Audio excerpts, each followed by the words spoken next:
Mana shu buzoq 26dan kecha tug'ilgan 22 kg. Buni egizagi ham bor mana. Bu ham kecha tug'ilgan. Bu ham 23 kg edi. Kichkina buzoq, lekin sutni yaxshi icharkan ikkalasi ham.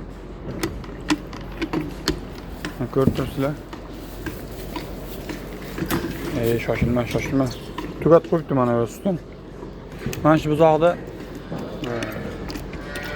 Angus biz bularni sotish uchun boqamiz. 60 kg bo'lgandan keyin yuqorida videolarda aytib o'tganman. Lekin 28 kun oshgandan keyin sotamiz. Bu 28 kun ichida 60 kg bo'lmaydi, lekin mana shu ikkita buzoqning rivojlanishini sizlarga ko'rsatib boraman. Bir kunlik buzoq 22 kg. Bunisi 23 kg. Qani ko'ramiz qanaqa semirar ekan. Germaniyada buzoqlar 2-3 kunda bir video qo'yib boraman ulashib. Necha kilogramm semirayotganini, o'sayotganini. Shunaqa. Buzoqlarga sut berib oldik. Mana bu sutni tugatdi.